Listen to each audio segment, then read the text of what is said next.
అందరికీ నమస్కారం. అర్నస్ కిచెన్కి స్వాగతం సుస్వాగతం. ఈరోజు మనం టమాటా ఆలు కర్రీ ఎలా చేసుకోవాలో ఈ వీడియోలో తప్పక చూడండి. మనం ఫస్ట్ బౌల్ పెట్టుకొని ఆయిల్ వేసుకొని అందులో జీలకర్ర ఆవాలు వేసుకొని అవి కొంచెం వేగాలి. మంచిగా వేగి ఆ స్మెల్ కొంచెం మాడినట్టు ఉంటుంది. కొంచెం మాడితే బాగా టేస్ట్ బాగుంటుంది. అది మనం వేయగానే ఉల్లిపాయలు వేయడం వల్ల అంత టేస్ట్ ఉండదు. అది కొంచెం వేగాలి. బాగా వేగాక ఈ ఆలుగడ్డ టమాటా కర్రీ చాలా బాగుంటుంది. తర్వాత వేగాక మనం డైరెక్ట్ ఉల్లిగడ్డ వేసుకోకుండా ఆలు మంచిగా కట్ చేసుకొని ఆలుగడ్డలు వేసుకోవాలి. నేను ఉల్లిగడ్డ వేయకుండా ఆలుగడ్డల ఉల్లిగడ్డ వేయకపోతేనే తీయగా ఉంటుంది. ఉల్లిగడ్డ వేసి తీయగా అవుతుంది కర్రీ. అంత ఉల్లిగడ్డ వేయను నేను. ఎప్పుడైనా ఆలుగడ్డ కర్రీ ఆలుగడ్డ ఫ్రైలో ఉల్లిపాయలు అసలు వేయను. ఓన్లీ డైరెక్ట్ నేను ఆలుగడ్డ వేసి కర్రీ చేసుకుంటాను. అవి కొంచెం వేగాక కొంచెం పసుపు వేసుకోవాలి. పసుపు, అల్లం వెల్లిగడ్డ, ఉప్పు కూడా వేసాను ఆలుగడ్డ వేగడానికి ఫస్టే. తర్వాత కొంచెం గరం మసాలా, కొంచెం అల్లం వెల్లుల్లి పేస్ట్ వేసుకొని బాగా కలుపుకోవాలి.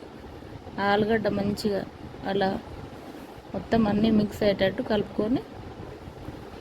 బాగా కలుపుకొని తర్వాత అవి వేగాక కొంచెం వేగాక టమాటాలు వేసుకోవాలి. మనం ఉల్లిపాయలు అవాయిడ్ చేయాలి ఎప్పుడైనా ఆలుగడ్డలో. ఈ ఆలుగడ్డ టమాటా కర్రీ చేసుకుంటప్పుడు. లేకపోతే తీయగా అవుతుంది కర్రీ, అంత టేస్ట్ ఉండదు. ఇవి చపాతీలకు, రైస్లకు, మనకు బగారా రైస్లకు చాలా సూపర్గా ఉంటుంది. చాలా బాగుంటుంది. పూరీలో కూడా చాలా బాగుంటుంది. కొంచెం మగ్గాక మూత పెట్టుకొని తర్వాత తగినంత కారం, పసుపు కూడా వేశాను. పసుపు, కారం అన్నీ వేసుకొని మంచిగా ఆలుగడ్డ కర్రీ ఫ్రై చేసేటప్పుడు ఎప్పుడైనా స్పూన్ అలా వెడల్పు ఉంటే మనకు విరిగిపోదు ఆలు. అలా వేసుకొని తర్వాత మంచిగా కలుపుతూ అది ఆలుగడ్డ కారం, ఉప్పు, అన్నీ గరం మసాలా అన్నీ పట్టేటట్టు మంచిగా కలుపుకోవాలి.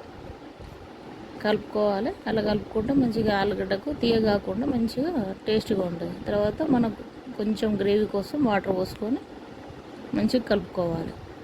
ఇది ఉల్లిగడ్డ వేయకుండా ఒక టిప్ అన్నట్టు. ఉల్లిగడ్డ వేస్తే తీయగా అవుతుంది. ఒకసారి ఇలా ట్రై చేసి చూడండి తప్పకుండా.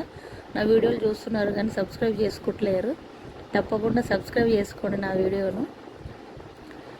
మీ సహకారం నాకు కంపల్సరీ ఉండాలి. అలా మగ్గుతూ ఉండాలి మంచిగా ఆలుగడ్డలో కొంచెం మన ఎసరు పోసుకొని వాటర్ పోసుకొని అట్లా మగ్గిస్తే మనకు ఆలుగడ్డ కూడా తప్పకుండా పడుతుంది. మన ఆలుగడ్డ కర్రీ రెడీ. Thank you.